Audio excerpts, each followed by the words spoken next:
मकर संक्रांती ते रथसप्तमीच्या काळात तान्ह्या बाळाचे तसेच 5 वर्षांपर्यंतच्या मुलांचे बोरनान केले जाते। यंदा हा कालावधी 14 जानेवारी रोजी सुरू झाला असून 4 फेब्रुवारीपर्यंत अर्थात रथसप्तमीपर्यंत असणार आहे। बोरनान हा एक शिशु संस्कार आहे। आईच्या गर्भातून बाहेर आल्यावर या सृष्टीशी ऋतुमानाशी जुळवून घेत साजरा केला जाणारा हा सोहळा आहे।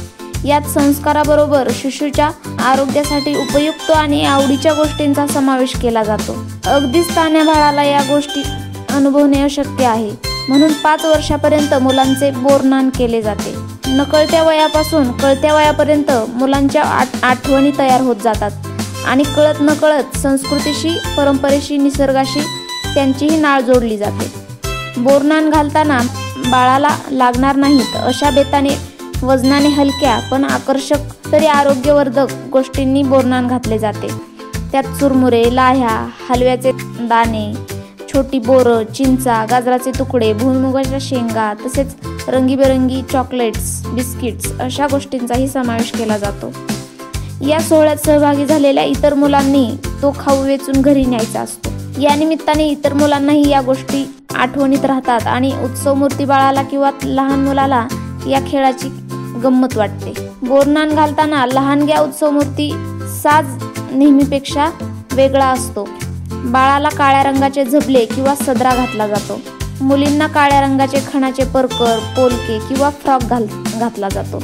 काळा रंग उष्णता शोषून घेतो।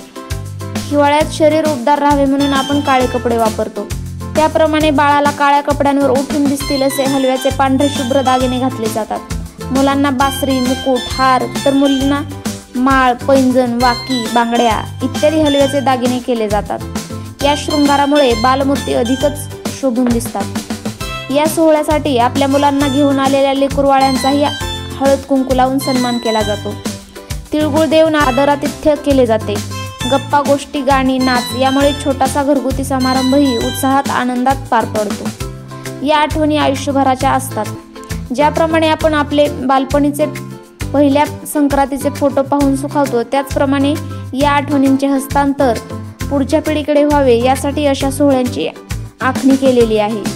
यात कमी अधिक झाल्यास काहीच वावगे ठरत नाही। यथाशक्ती हा सोहळा पार पडावा आणि घरात घडीवर आनंदाचा शिडकावा व्हावा हीच या सोहळ्याची गंमत। व्हिडिओ आवडल्यास सबस्क्राइब करा, लाईक आणि शेअर करा।